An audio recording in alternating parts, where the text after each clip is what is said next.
Au nom du Père, du Fils et du Saint-Esprit. Amen. Chers frères et sœurs, aujourd'hui l'Église nous propose cette lecture de l'Évangile avec cette histoire du riche et de Lazare. Nous voyons déjà que dans cet Évangile, nous avons un nom qui est donné à ce pauvre qui s'appelle Lazare. Tandis que ce riche, on ne connaît même pas son nom. Et nous voyons alors l'importance de tout cet esprit de ce pauvre. Ce pauvre était présent. Il ne demandait rien finalement, à part de recevoir quelques miettes. Et il n'était pas dans ce jugement, il n'était pas dans cette critique, il n'était pas dans cette envie d'être à la place de ce riche. Et nous voyons alors tout cet esprit si important qui est la patience. La patience que Lazare a eue dans ses tribulations, a eue dans ses moments d'épreuve.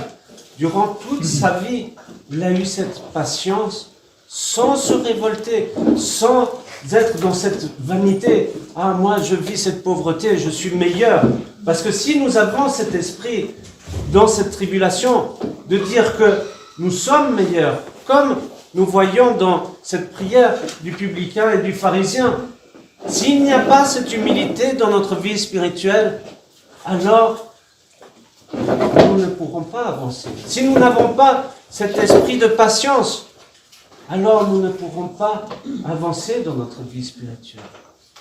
Et vous voyez une phrase très importante dans cet évangile, qui est tout à la fin, qui dit « S'ils n'écoutent pas Moïse et les prophètes, ils ne croiront pas davantage quelqu'un qui ressusciterait d'entre les morts. » Et nous voyons que ça s'adresse à chacun d'entre nous.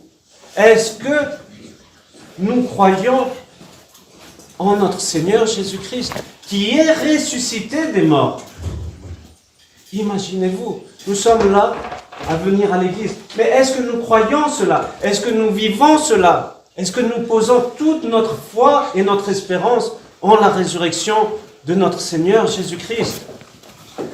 C'est là que nous voyons que non, d'une certaine façon non, parce que tout ce qui nous préoccupe, c'est plutôt ces choses terrestres, ces choses de tous les jours, de ce quotidien.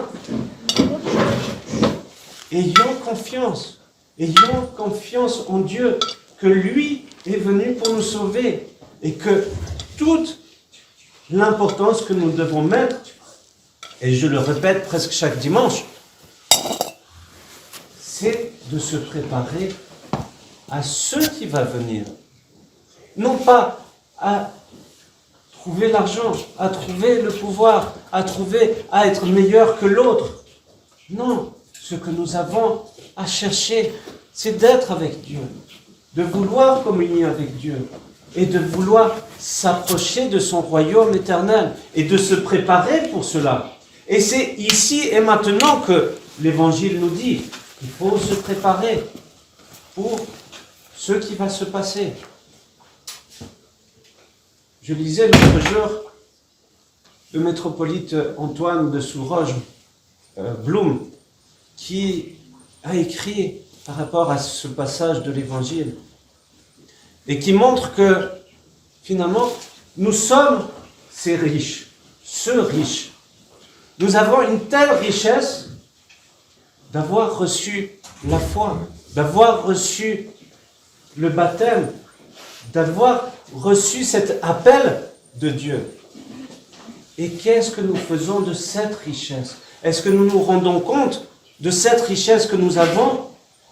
Et qu'est-ce que nous faisons pour transmettre, pour partager cette richesse?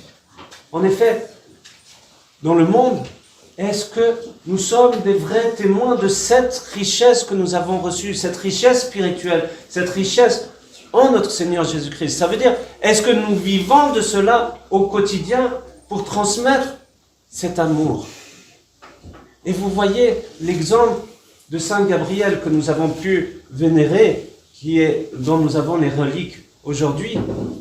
Saint Gabriel, à travers sa vie, nous donne cet exemple de finalement ne pas se soucier du lendemain, d'avoir cette confiance complète en Dieu et d'avoir cette humilité et cet amour. C'est pas grand-chose finalement, mais nous voyons que dès le premier instant, nous loupons tout cela. Nous n'avons pas cette force de témoigner de cet amour de Dieu, de cet amour pour notre prochain. Alors, chers frères et sœurs, posez-vous. Prenez un moment par rapport à cela et prenez conscience de cette importance. Mettez en avant, mettez une priorité à cette vie spirituelle et non pas cette vie éphémère. Transfigurons cette vie par l'amour et par l'humilité avec l'intercession de Saint Gabriel et de tous les saints. Amen.